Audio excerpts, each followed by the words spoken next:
Salut à tous, nouvelle vidéo. Et pourquoi pas revenir sur un genre hyper mystérieux, hyper intéressant et un de mes favoris. Je vais vous faire une petite parenthèse sur Helianthora.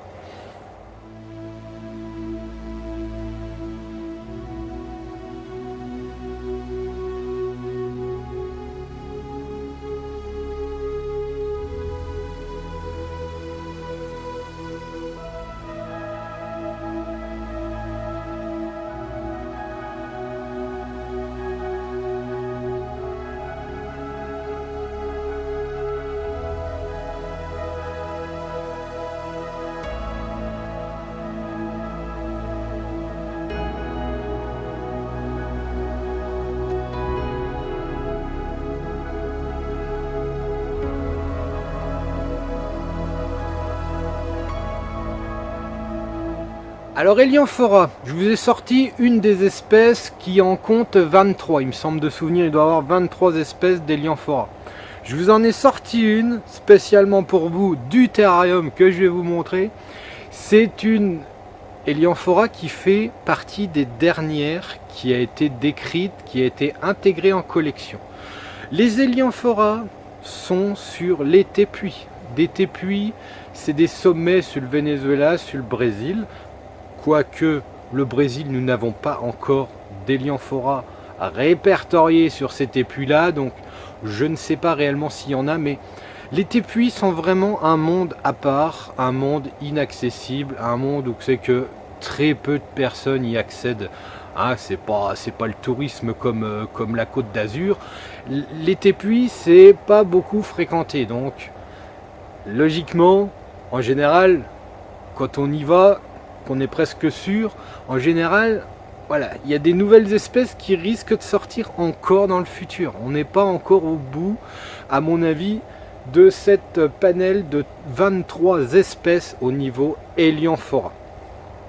Alors, j'espère que dans vos têtes, vous avez un petit peu réfléchi quelle est cette espèce qui est sortie en dernier. Je vais vous la montrer et après je vais vous parler, j'aimerais bien vous parler un petit peu de la division des Helianthora. Donc, le voilà. J'espère que vous l'avez reconnu, c'est le Helianthora macdonaldae. Comment on le reconnaît? Tout simplement par son veinage à l'intérieur du cornet, c'est ça qui le différencie.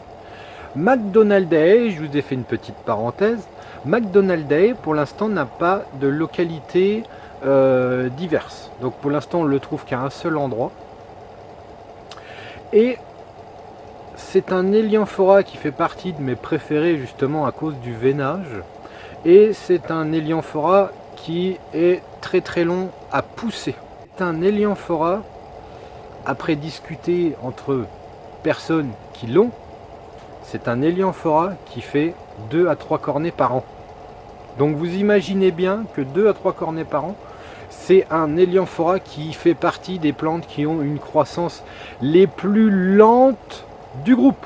Donc pour continuer, on va laisser Macdonaldae et on va revenir sur le sujet principal que je voulais vous parler, c'est la division ou le rempotage des Helianthora.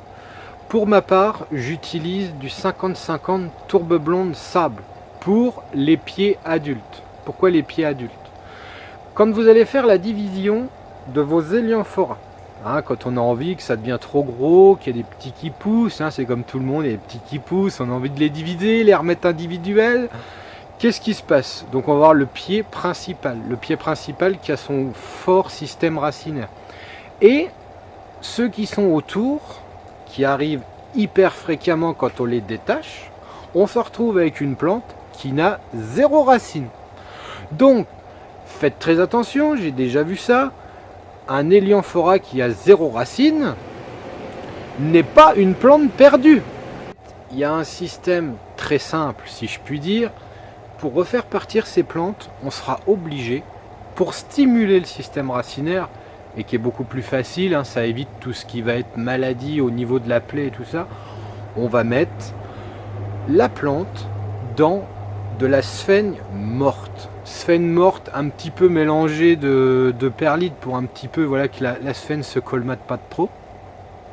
Et on va mettre Pour vous donner des chiffres, voilà, vous mettez 25 à 50% de perlite. Il n'y a pas vraiment de solution miracle, si je puis dire. Quoique moi, je préférerais se rapprocher plus près du 100% sphaigne morte. C'est ce que j'ai fait régulièrement et c'est ce qui marche régulièrement. Donc, au niveau perlite, voilà, mettez 25%, ce sera largement suffisant. Donc, c'est un système de multiplication pour ces plantes-là. Il ne faut surtout pas modifier son système de végétation. Il faut bien faire attention à ça. C'est pas parce que la plante n'a pas de racines, c'est pas parce que la plante on veut la faire raciner rapidement, et si on veut la faire raciner rapidement, il y a un autre moyen, mais si elle se retrouve dans des conditions où c'est qu'on va se dire ah ben voilà, je vais la mettre à 20-25 degrés comme ça elle va raciner, non, surtout pas. On ne change absolument pas ces conditions climatiques. Vous laissez en conditions ultra highland, attention qu'il y ait bien l'amplitude thermique. Enfin, c'est pas une histoire qu'il faut obligatoirement une amplitude thermique pour la division, mais laissez, ce que je voulais vraiment insister, c'est vous mettez votre, on peut appeler ça une bouture, comme il n'y a pas de système racinaire, malgré qu'il y a plusieurs cornets, c'est plusieurs cornets, attention, je vous parle d'un point de pouce, je vous parle pas d'une bouture de cornet, on replace directement avec ces plantes. On ne change absolument rien aux paramètres. Si vous voulez que ça accélère un petit peu plus, ce qu'il faut faire, c'est que vous mettez votre pot dans un sac zip fermé hermétiquement.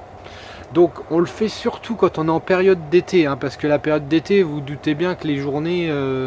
c'est ce que je vous disais avant, la journée, il faut que l'hygrométrie revienne à 50-60% et 100%, quasiment 100% la nuit. Mais quand on va être en hiver comme là, finalement, je pense pas qu'il y ait de réelle grosse amplitude au niveau de l'hygrométrie, mais faites très attention, c'est qu'en été, si vous faites ça, il risque d'avoir un dessèchement des pièges. Donc, essayez peut-être de les placer dans un cornet, mais surtout pas d'exposition soleil, surtout pas que ça fasse le four dans le sac. Donc, on les place en sac, on les laisse à peu près, moi je pense qu'il faut les laisser entre 1 à 2 mois, pour être sûr que ça fait un système racinaire, et après on rouvre le sac progressivement. Quand vous faites du sac comme ça, essayez de ventiler. On revient toujours aux mêmes choses. Essayez d'ouvrir le sac tous les jours, tous les deux jours. Voilà, c'est pas exactement ça, mais il faut l'ouvrir. Il ne faut pas le laisser pendant un mois fermé. Voilà, moi je l'ouvre.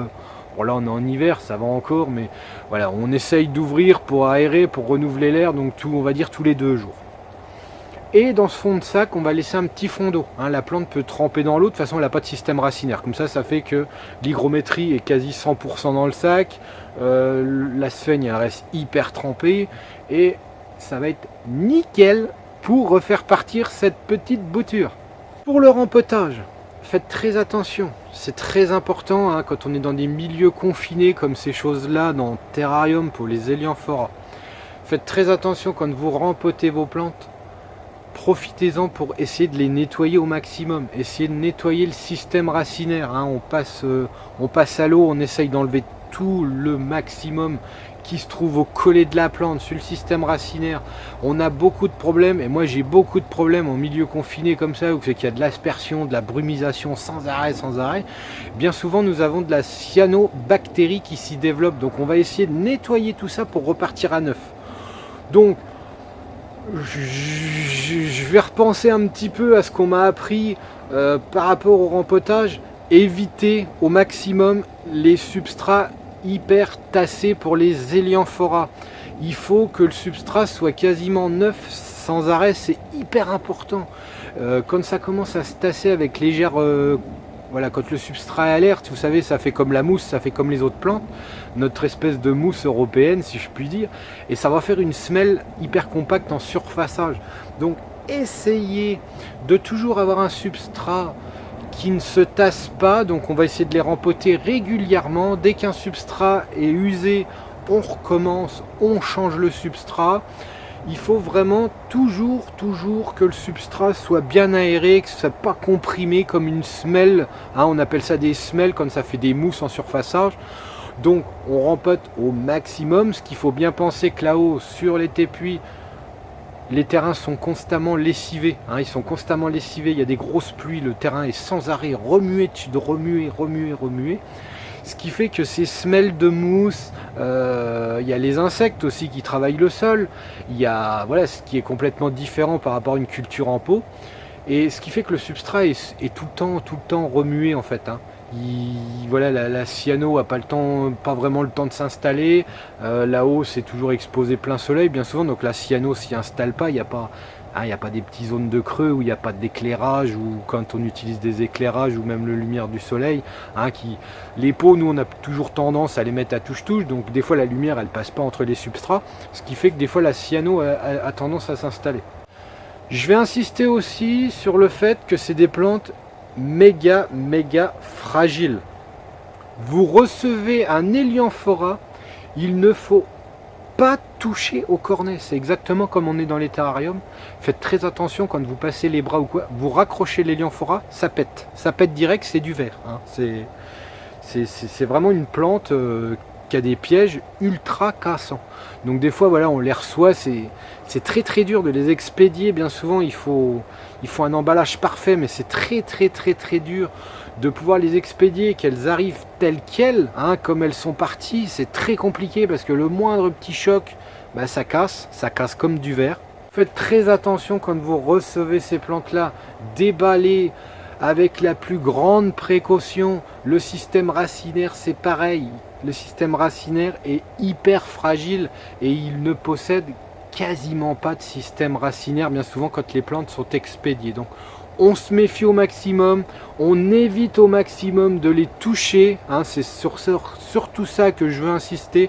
On évite au maximum de les toucher parce que c'est ultra cassant et on gère ça avec la plus grande précaution au niveau de la réception des plantes. C'est des plantes hyper recherchées, hyper complexes, donc dès qu'il y en a une ou deux disponibles, vous doutez bien que ça part tout de suite. Donc on peut pas, l'Helianthera à l'heure actuelle, vu la demande qu'on attend sur cette plante là, vu la croissance qu'elle a, on ne peut pas proposer un catalogue régulièrement à l'année. On ne peut pas vous proposer un catalogue où c'est que c'est tout le temps, voilà, on vous les propose à longueur d'année et puis vous pouvez les commander.